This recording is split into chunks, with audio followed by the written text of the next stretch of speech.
Le grand requin blanc, le prédateur parfait.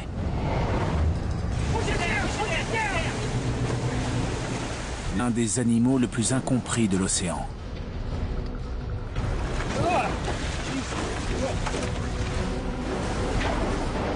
En 2003, un émetteur électronique enregistre la mort soudaine de l'un de ses prédateurs redoutés.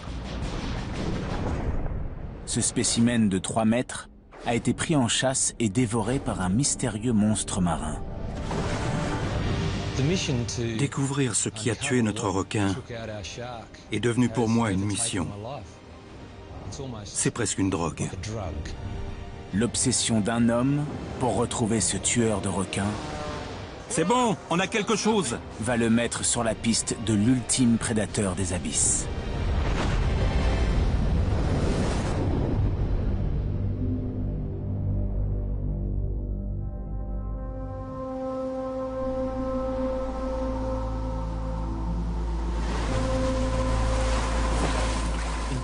Fin 2003, j'étais à Bremer Bay quand j'ai appris que des cachalots s'étaient échoués.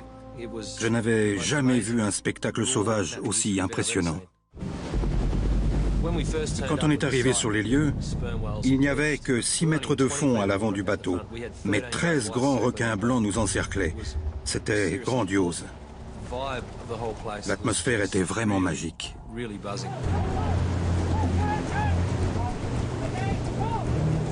Dave Riggs a été engagé pour filmer le marquage de grands requins blancs. C'est le premier programme de cette ampleur en Australie. On s'est arrêté juste devant les cachalots et on a jeté l'ancre. C'était une erreur. Instantanément, 2 grands blancs de 3 mètres se sont attaqués au canot. Ça ne faisait pas peur, mais c'était intense. Il y avait des requins partout, des gros. L'équipe scientifique doit poser des émetteurs satellites sur des individus adultes pour suivre leur déplacement le long des côtes australiennes. J'en ai regardé un, une femelle, et je me suis dit que c'était un animal superbe. Elle ne faisait que 3 mètres de long, elle n'avait pas une seule cicatrice. Quand elle s'est approchée, on aurait dit qu'elle paradait. Elle nageait avec beaucoup d'assurance. Elle s'est collée au canot et le biologiste a pu lui poser l'émetteur sans aucune difficulté.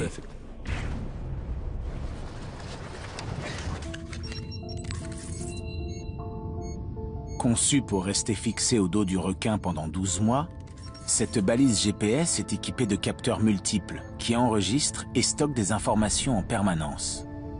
La balise remonte ensuite automatiquement à la surface et les scientifiques peuvent analyser les données. L'émetteur est très profilé et peut descendre jusqu'à 2000 mètres de fond sur le dos du poisson. C'était l'appareil idéal pour ce requin.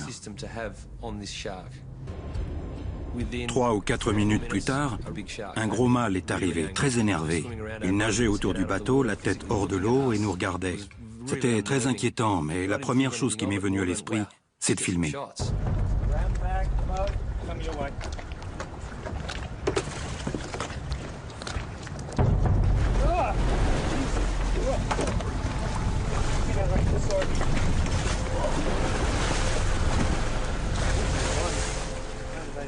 L'animal a fait le tour du bateau 3 ou 4 fois.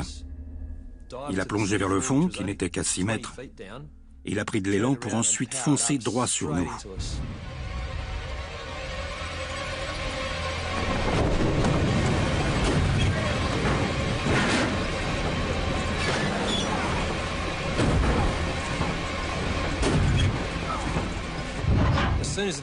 Dès que le requin nous a percutés, c'était le chaos. J'ai cru qu'on allait chavirer. Il a attrapé le bateau par le côté. Et là, j'ai cru qu'on était cuit. C'était terrifiant, sincèrement. Il essayait de nous faire tomber à l'eau. On a dû le frapper avec les rames pour qu'il lâche prise, ce qu'il a fait. Mais il est revenu à la charge et nous a percutés 3 fois. On a fini par couper l'amarre et rejoindre le rivage.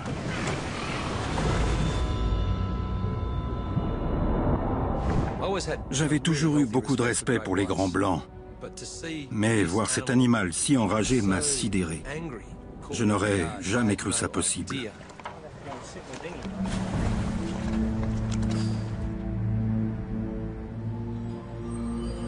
Quatre mois plus tard, un promeneur trouve un émetteur satellite sur la plage, 4 km plus loin.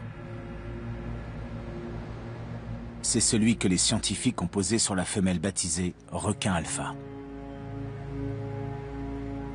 Une fois analysées, les données révèlent un événement surprenant.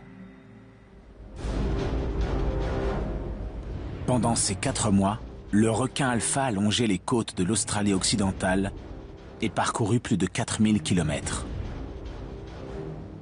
Mais les dernières données enregistrées à 70 km de Bremer Bay sont incompréhensibles pour les biologistes.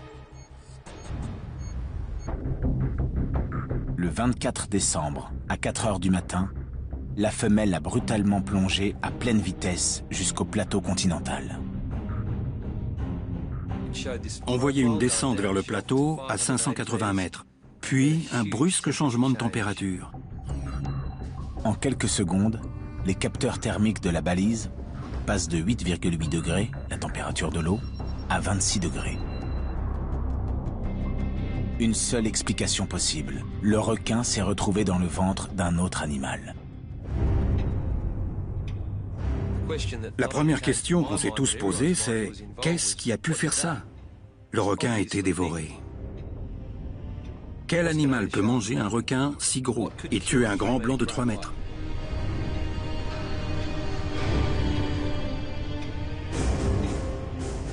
Pendant 8 jours, l'émetteur indique 26 degrés et oscille entre la surface de l'eau et 100 mètres de fond, avant de remonter définitivement à l'air libre. Cela ne fait plus aucun doute. Le grand requin blanc, considéré comme l'ultime prédateur de l'océan, a été attaqué par plus fort que lui. Pourquoi c'était arrivé à cet endroit? Qu'est-ce que ça pouvait être? Il fallait que je le sache. Pour mener son enquête, Dave Riggs met au point des caméras capables de filmer dans l'eau le comportement imprévisible de grands prédateurs marins. C'est devenu une obsession. Je ne suis pas le seul à avoir connu ça. Parfois, un événement fait tout basculer et on ne peut pas lâcher prise. Pendant plusieurs années, il multiplie les preuves d'une activité aquatique inhabituelle à cet endroit. Il établit rapidement un schéma récurrent. Les prédateurs marins se rassemblent dans une zone océanique restreinte, chaque année pendant 6 semaines, non loin de l'endroit où le requin alpha a disparu. Dave Riggs vient de découvrir par hasard un véritable vivier de grands prédateurs.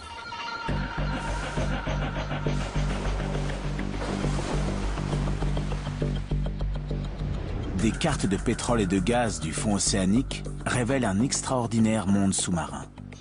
Directement sous la zone prédatoire, le Bremer Canyon s'étend entre le fond océanique et le plateau continental. C'est une immense crevasse 2 fois plus profonde que le Grand Canyon. Quand j'ai eu cette information, je me suis dit, c'est là. Il doit y avoir là-dedans des prédateurs capables de manger un grand requin blanc. D'après Dave Riggs, 3 super prédateurs patrouillent dans cette zone. Suspect numéro 1, l'orque. On en a observé beaucoup dans le canyon ces dernières années, au moment où notre requin a été tué. Si un grand blanc pénètre sur son territoire, il peut y avoir du grabuge. Suspect numéro 2, le calmar géant. On a des preuves. Des cachalots se sont échoués sur une plage de la région avec d'énormes traces de ventouse sur la tête. C'était l'œuvre d'un calmar géant d'au moins 6 mètres. Ils sont agressifs, ils chassent seuls. C'est une possibilité. Suspect numéro 3, un autre requin blanc. Il y en a par ici. Ils sont gros, agressifs et cannibales. Un très gros requin pourrait bien s'en prendre à l'un de ses congénères.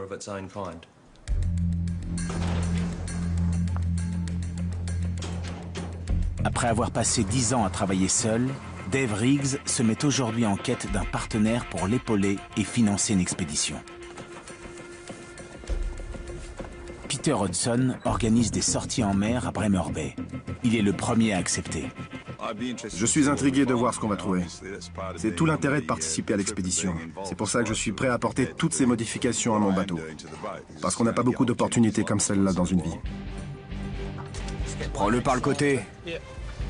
Pour capturer un super prédateur dans les eaux dangereuses de l'océan austral, Dave Riggs a besoin de matériel de compétition. Je dois penser à tout, des boulons au papier toilette, en passant par des tambours de treuil de 3 tonnes pour tracter ma caméra sous-marine. C'est bon, parfait. Beau boulot. Des biologistes participent aussi à l'expédition, qui va durer 3 semaines. Tout à bord est conçu pour retrouver la trace du monstre marin. Beaucoup d'expériences scientifiques sont prévues à bord et il faut absolument vérifier que tous les éléments sont opérationnels avant le départ. Il devrait pivoter de droite à gauche. Demande à Dave s'il le voit. Ok. Michel Blewett et Scott Sheehan observent les grands mammifères le long des côtes australiennes depuis plusieurs dizaines d'années. Leur espèce de prédilection est le suspect numéro 1 de Dave Riggs. L'orque.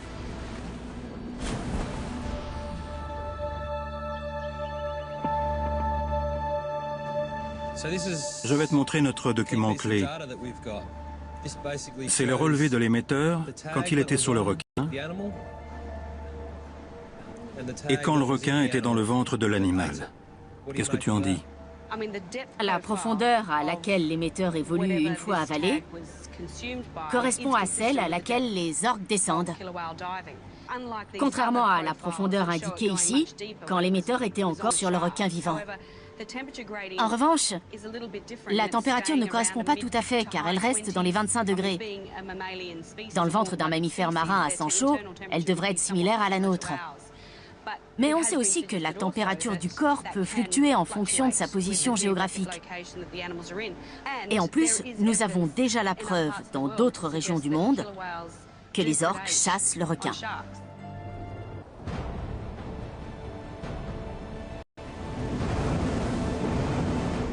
L'expédition se dirige vers le Bremer Canyon, à 70 km des côtes.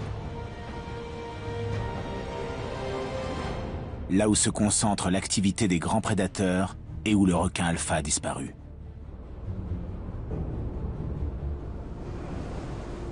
Le premier objectif est d'identifier les espèces qui chassent dans cette zone prédatoire.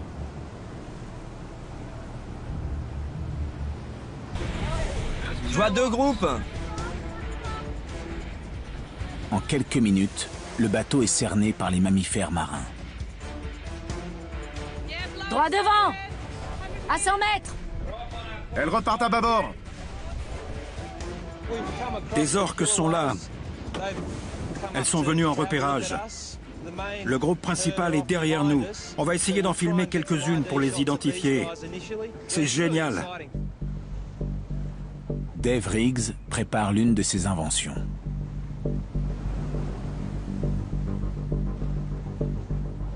On va descendre mon dispositif vidéo tracté. Une caméra filme devant et l'autre derrière. On va peut-être voir ce que mangent les orques.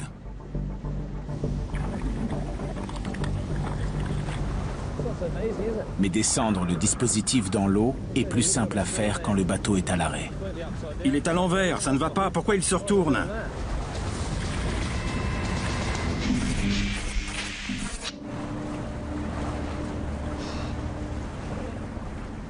On vient de perdre 2 caméras. Elles ont pris l'eau. C'est pas croyable.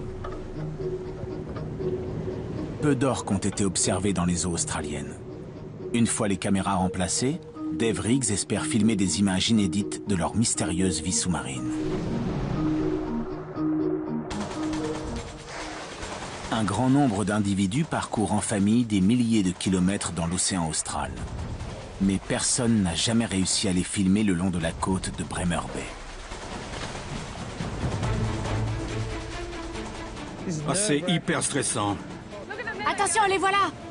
Regardez, elles s'amusent! Oh, c'est incroyable. Oh, regardez celle-là. Elle remonte. Là, elles ont pris des poissons en chasse! Vite! Sous le bateau! Elles sont partout, c'est dingue! Ça filme toujours? Oui.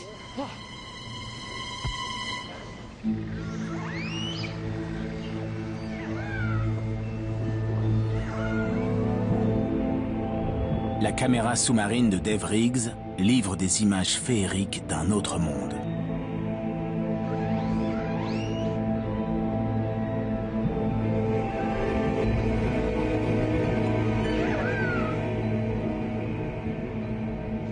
Alors? C'est incroyable.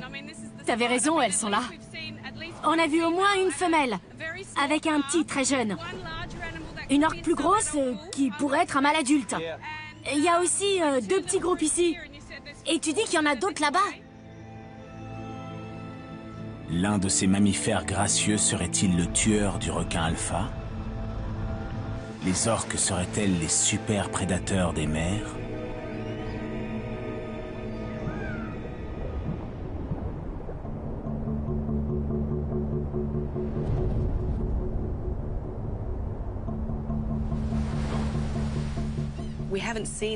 On n'avait jamais vu une telle concentration d'orques dans les eaux australiennes.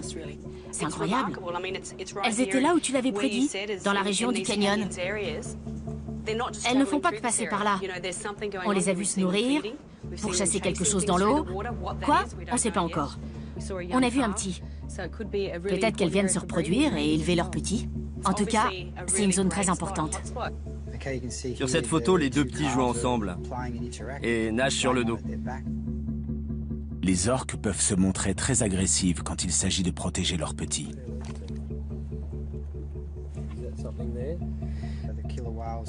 Si ce territoire fait office de crèche, elles sont prêtes à le défendre jusqu'à la mort. Regarde la taille de son aileron dorsal. Ah, il est énorme. Là aussi, c'est lui. Il nage avec une femelle. Je présume que si un grand blanc pénétrait sur leur territoire, un mâle de cette taille serait capable de le tuer. Oui, il doit être assez gros. Absolument. Après 4 jours d'observation, les preuves sont formelles. Les orques se concentrent sur une activité spécifique au centre de la zone prédatoire. Reste à découvrir de quelle activité il s'agit.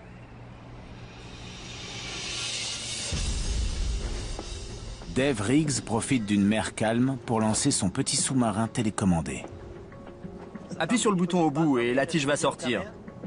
Il est conçu pour explorer les profondeurs du canyon et enregistrer toute information qui sort de l'ordinaire.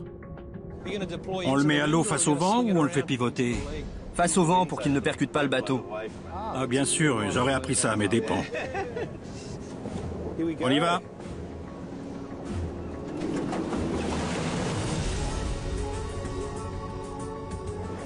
Ah, il est parti, ça y est. Super. Il va passer la zone en revue toute la nuit, là où les orques se nourrissent activement. On va l'envoyer à 1000 mètres de fond. Ce dispositif est conçu pour enregistrer les traces de nutriments, d'hydrocarbures et de carburant. Tout ce qui est susceptible d'attirer les animaux marins en masse. C'est le meilleur moyen de savoir. Le pauvre, j'ai peur pour lui.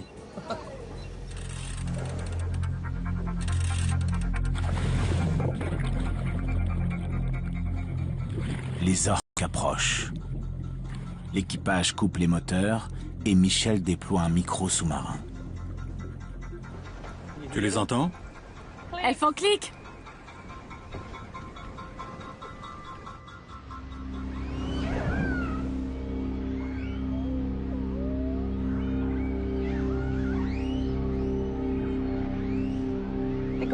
Ce qu'il y a de super avec la caméra et le micro, c'est qu'on voit leur comportement à la surface et en même temps, on entend ce qui se passe sous l'eau.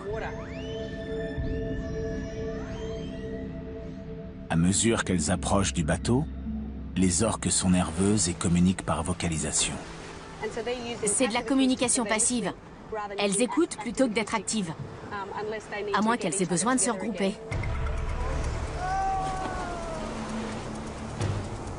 On dirait qu'elles entrent en action. Et il y a tout un groupe d'oiseaux marins et les orques soufflent beaucoup d'eau. Elles sont peut-être en train de se nourrir. Si c'est le cas, avec un peu de chance, il y a d'autres espèces autour d'elles et c'est précisément ce qui nous intéresse. J'étais un peu sceptique ce matin, mais la météo a l'air de tourner. Maintenant que les orques sont en chasse, l'équipe envoie un photographe prendre des clichés aériens. Tu m'entends bien? Terminé. Oui, je t'entends. On a au moins une douzaine d'orques devant nous. J'aimerais bien savoir ce que vous voyez si vous montez à 1000 ou 800 mètres. Terminé. On est à 700. Je vois quelque chose. Elles sont sur le dos. Oui, oui, elles se nourrissent. Super, merci. Elles ont trouvé à manger. Ils ont vu quelque chose à la surface? Oui, sur le dos. Gros ou petit? Oh, on ne sait pas, mais s'ils le voient d'en haut, ça doit être assez gros. Je vais essayer d'accélérer, mais je ne peux pas faire beaucoup mieux. Elle mange! Et elles mangent, regardez, c'est la folie. Waouh, regardez! Le photographe aérien immortalise cet événement très rarement observé.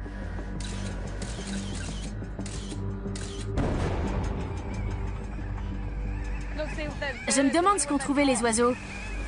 Scott, tu peux photographier ce qu'ils mangent? Il faut qu'on sache ce que c'est. Quel genre de poisson? Christian, t'as un filet? Stop, stop! Je peux pas, c'est la caméra tractée. Une orque est remontée et s'est couchée sur le côté. J'ai vu de la chair dans sa gueule et c'était blanc. Il y a plein d'oiseaux. Ils s'arrachent un morceau de poisson. J'ai vu que c'était blanc et gélatineux. Je sais pas ce que c'était. Quelques instants plus tard, la mystérieuse partie de chasse terminée, le comportement des orques change brusquement. Elles se dirigent droit vers le bateau. Regardez!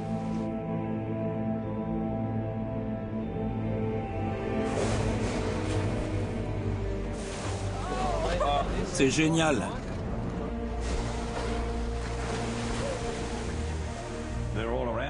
Et elles sont partout autour de nous, je sais pas trop par où aller. Il y a la femelle qu'on a vue le premier jour avec son petit.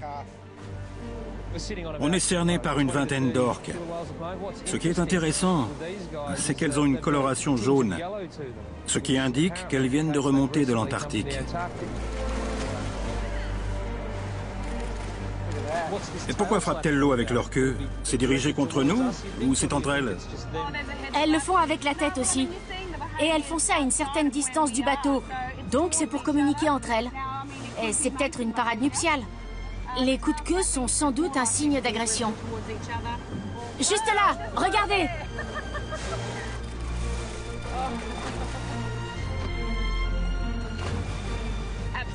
C'est vraiment extraordinaire. Elles se montrent très sociables avec nous et entre elles. Regardez, on voit leur petit. Regardez! C'était un petit. Ouais, il joue avec un autre. Oh, ça me donne envie de pleurer. Je suis trop sentimentale. Ce comportement social, associé à la présence de petits, indique qu'il s'agit certainement d'une crèche, réservée à l'éducation des jeunes orques. Si un grand requin blanc pénétrait par surprise sur ce territoire, il n'aurait sans doute aucune chance d'en sortir vivant.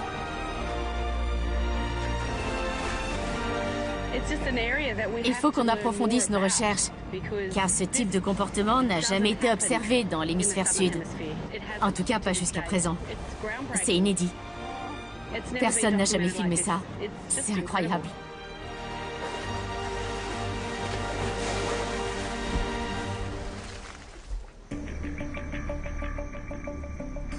De retour à terre, l'équipe rejoint Mark Norman, un biologiste australien de renom.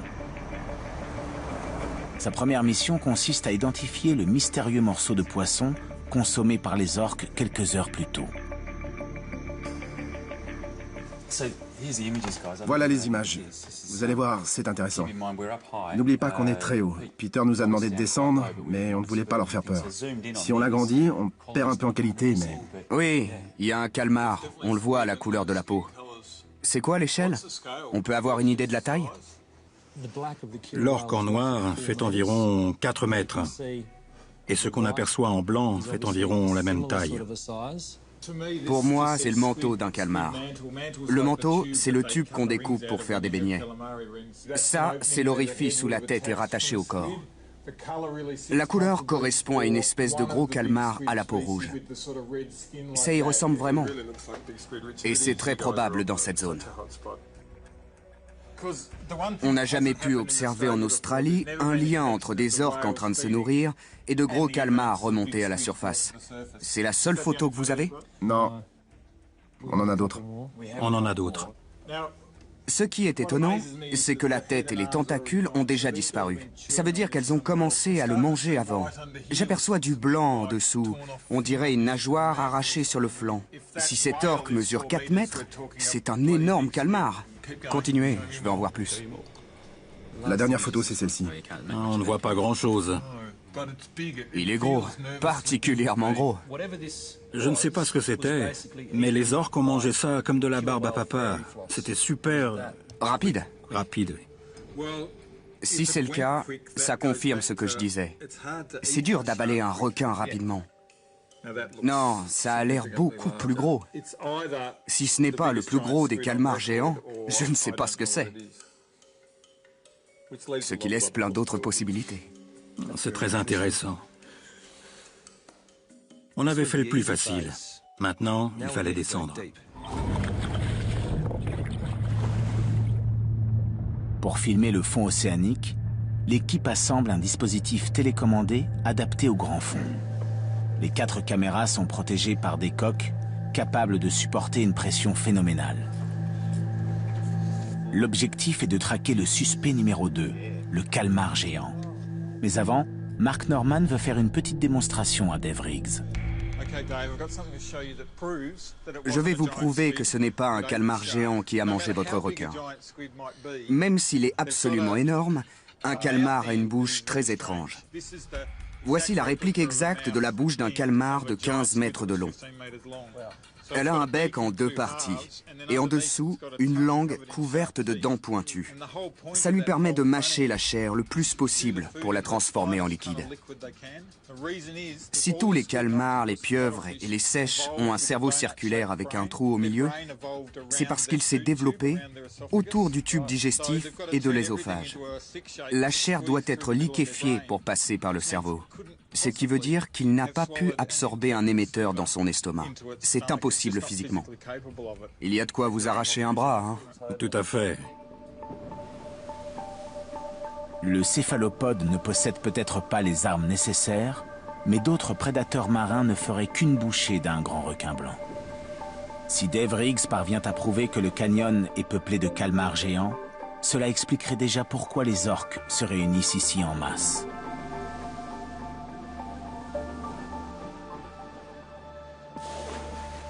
Elles sont en train de revenir vers nous.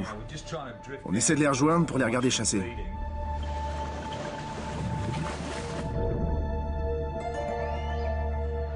Elles sont juste en dessous. On les a? Regardez ça. Elle vient nous dire bonjour.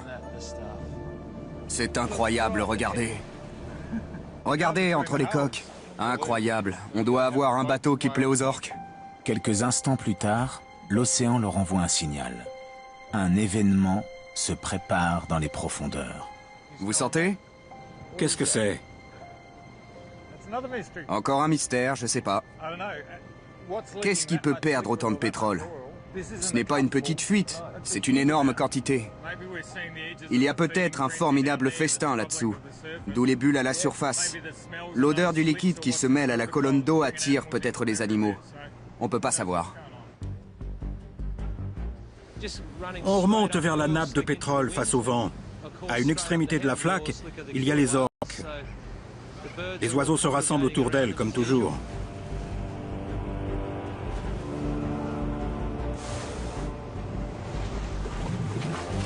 Dès que les orques plongent, les oiseaux s'arrachent les restes à la surface.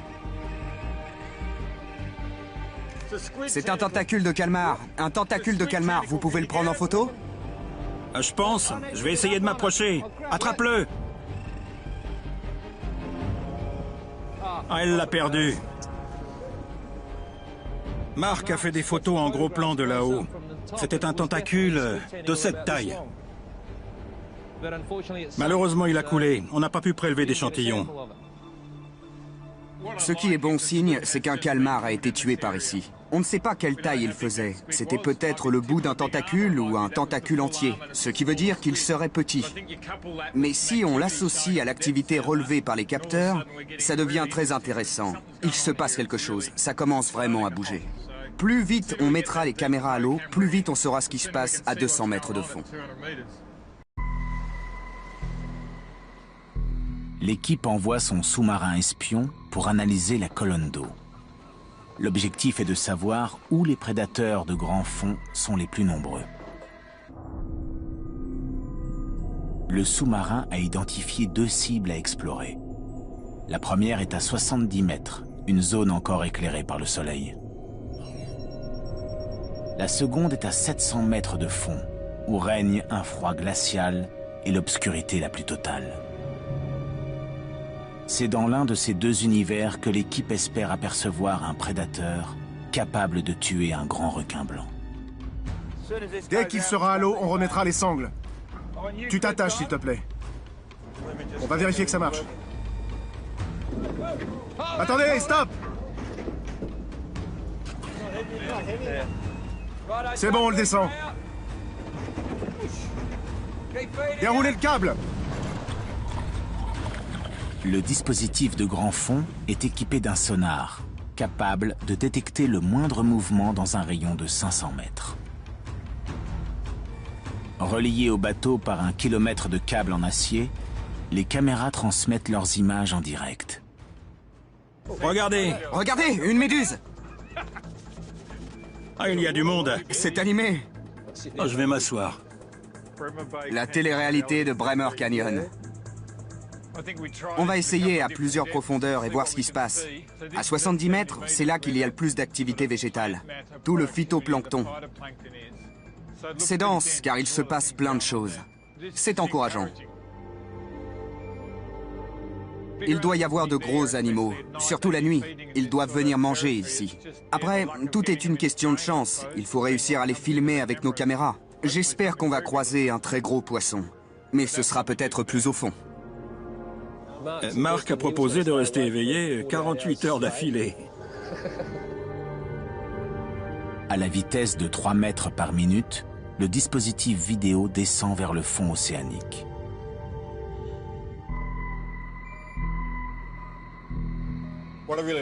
Tous ces petits points blancs sont des organismes vivants. On a l'impression de voyager dans l'espace, surtout quand on croise une créature extraterrestre, comme cet animal bizarre. C'est un polychète, un ver marin. Même par 500 mètres de fond, il y a encore plein de bestioles. Encore une crevette. On sait qu'on est en eau profonde car elle est rouge. Les pigments rouges nécessitent moins d'énergie à produire que les noirs.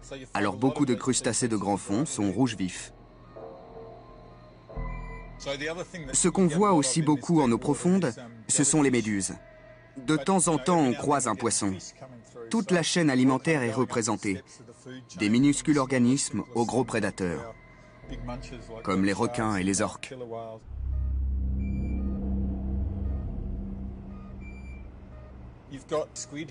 Voilà un calmar. On en voit de toutes sortes, du plus petit au calmar géant. Regardez comme ils sont rapides quand ils passent dans la lumière. Ils attrapent à manger au passage. Traquer un calmar géant dans l'océan, c'est chercher une aiguille dans une meule de foin. Il faut déjà s'estimer heureux de voir quelque chose. On ne sait jamais ce qu'on va trouver. Il faut croiser les doigts pour que ce soit gros. Au petit matin, le sonar détecte une masse à déplacement rapide. Juste avant que la transmission avec la caméra soit interrompue.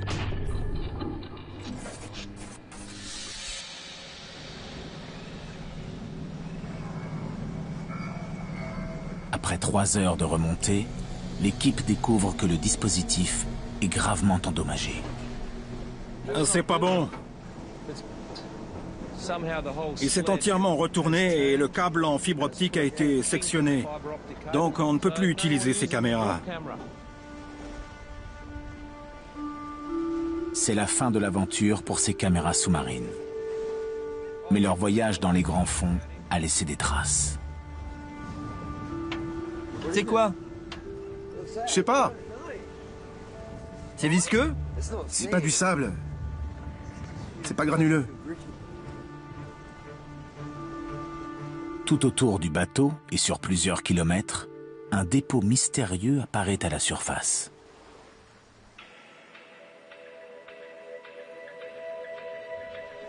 Mais d'où vient cette nappe? Il faut la suivre. Tu crois? On peut suivre la nappe, Peter? Merci. Allons à l'avant pour voir où elle va. Ah, ok, j'y vais. Ce serait bien d'en prélever un peu. C'est tout frais, non? Oui. Ces taches lisses à la surface sont des nappes, où le courant concentre des éléments. Pour faire des analyses, Mark doit prélever des échantillons.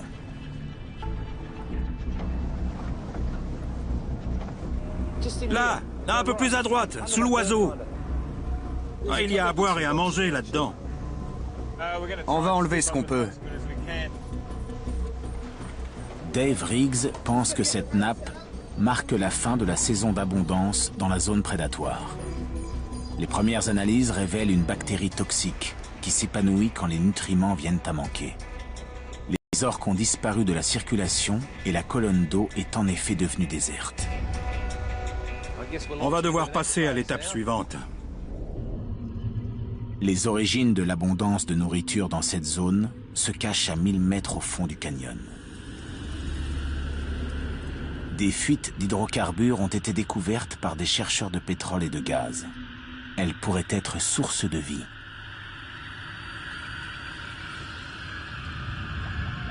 Du pétrole, du méthane et des nutriments remontent de la croûte terrestre et s'échappent par ces fissures. Dans les profondeurs obscures et froides de l'océan, ce mélange est un véritable élixir biologique.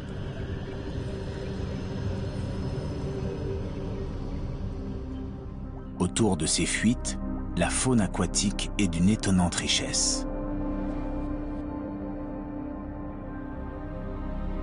Des vers tubicoles, des régiments de crabes yétis et des bancs de poissons immenses rôdent dans les parages. Au cœur de l'été, une quantité importante de semences remonte à la surface. C'est une source de nourriture très riche pour toutes les espèces marines. Dave Riggs pense qu'elle motive ce rassemblement annuel de grands prédateurs.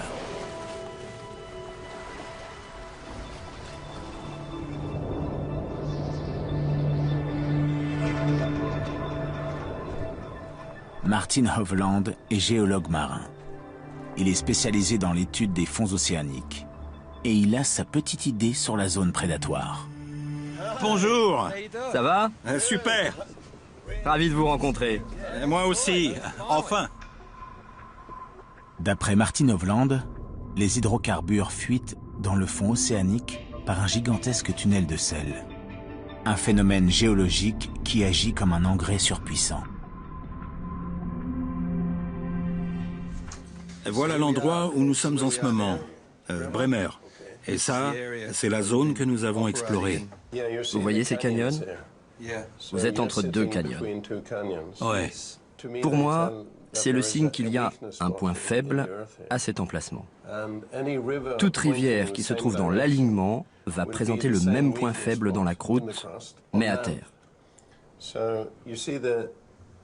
On voit que la rivière Bremer est dans l'alignement du Hood Canyon, qui est à côté de votre site. Ouais. S'il y a des infiltrations sur le fond océanique, elles doivent aussi être décelables sur la terre ferme. C'est donc une zone très riche. Compte tenu des quantités importantes de poissons et de la présence des orques dans les parages, les grands requins blancs restent en eau profonde. Des observations scientifiques ont prouvé qu'ils circulaient au large de Bremer Bay. Leur parcours hypothétique a même été tracé.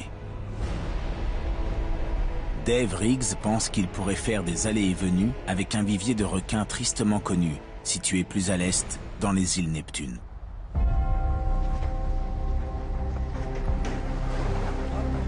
Il se joint à l'une des premières expéditions de recherche organisées pendant l'hiver dans ces îles. La Fondation Fox étudie les grands requins blancs dans cette région depuis plus de 40 ans. Rachel Robbins est la biologiste de l'équipe. Andrew Fox dirige l'expédition.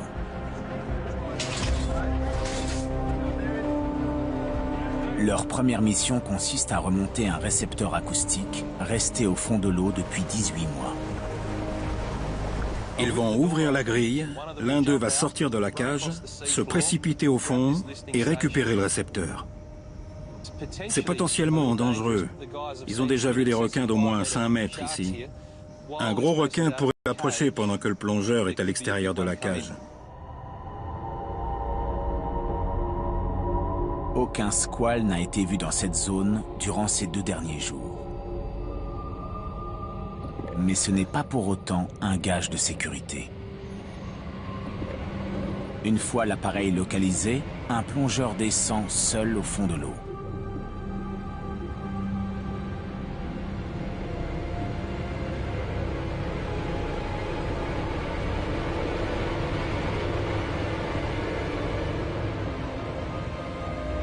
Il attache l'appareil à une corde et remonte rapidement dans la cage.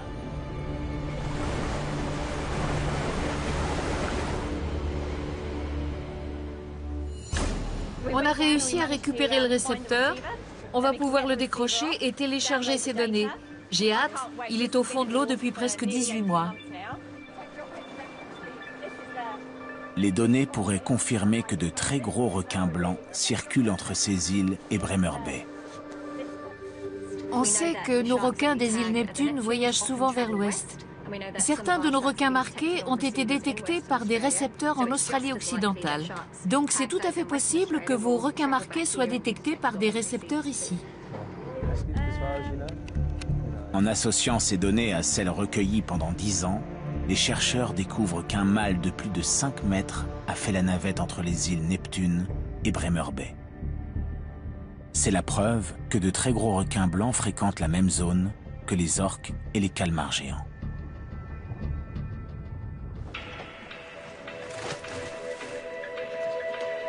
Quelques minutes à peine après le retour des plongeurs, le bateau est cerné par les requins.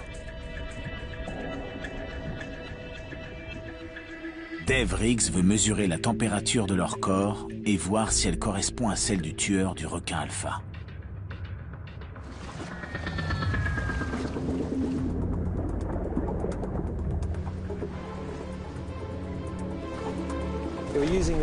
On se sert d'une caméra infrarouge pour voir hors de l'eau.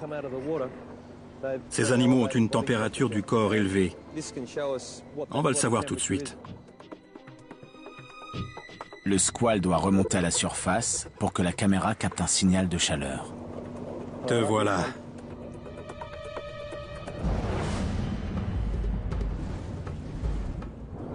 Quand il sort de l'eau, on voit très nettement qu'il a une température du corps élevée.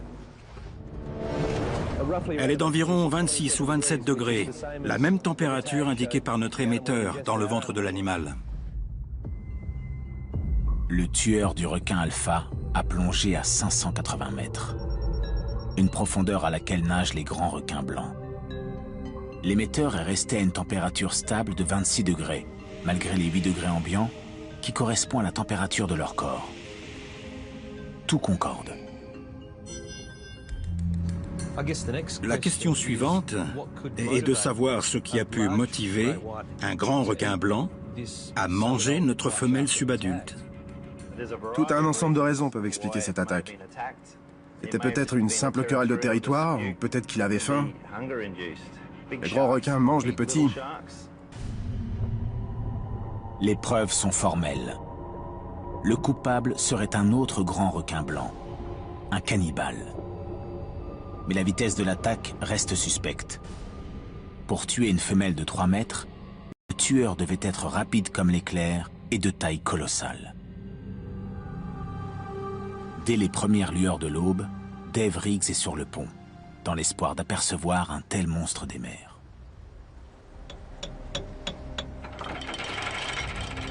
Gardez les bras à l'intérieur et restez dans la cage. Cela fait 10 ans qu'il a été attaqué à bord d'un canot par un grand requin blanc extrêmement agressif. Je n'ai jamais plongé avec un grand blanc. C'est la première fois. Un gros mâle traîne par ici. Andrew et Rachel l'ont baptisé Molga et ils l'ont vu plusieurs années de suite. Il est largement assez gros pour avoir pu tuer notre femelle à Bremer. J'ai une petite appréhension. Ce sont de vrais monstres. Et je ne suis pas un héros.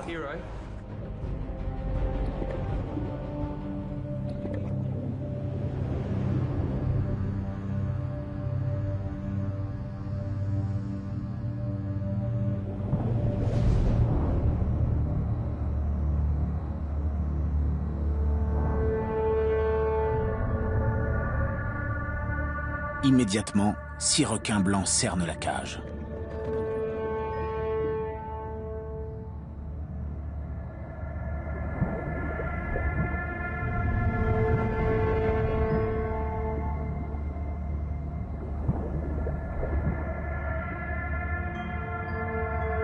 Ceux-ci sont des individus subadultes.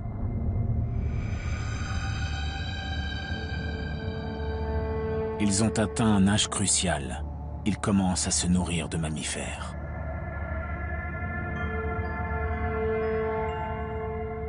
Et fait inhabituel, ils semblent se déplacer en meute.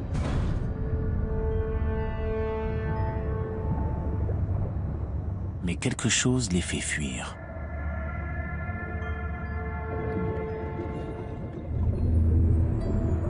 Soudain, comme surgi de nulle part, Mulga fait son apparition. Il mesure plus de 5 mètres de long et pèse environ 2 tonnes. C'est la taille maximale chez cette espèce. Il est capable d'attaquer à plus de 50 km/h. Sa stature en dit long sur ses qualités de chasseur. Pour devenir si gros, un requin doit être capable de dominer tous les autres. Ce super prédateur mangerait sans peine un squale de 3 mètres.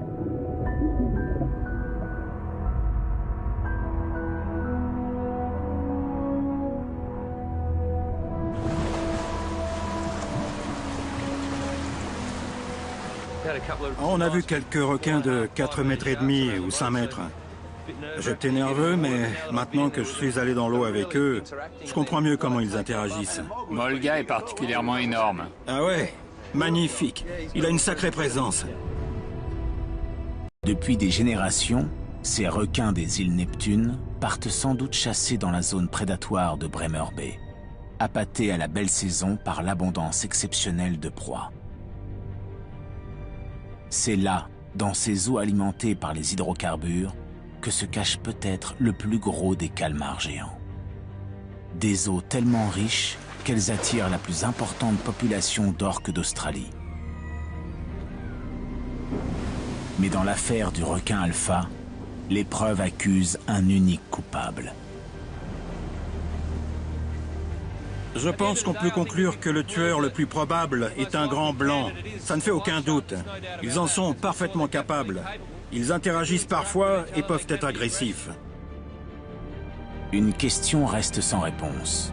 On ne peut toujours pas expliquer la fréquence de ces attaques entre individus d'une même espèce. Cette zone serait-elle le royaume des plus grands prédateurs des océans? Les eaux où ils doivent venir s'entretuer pour conserver leur place au sommet de la chaîne alimentaire. Je vais continuer à explorer cette zone. Ce canyon cache encore beaucoup de secrets et l'objectif est avant tout de le protéger, car il est essentiel.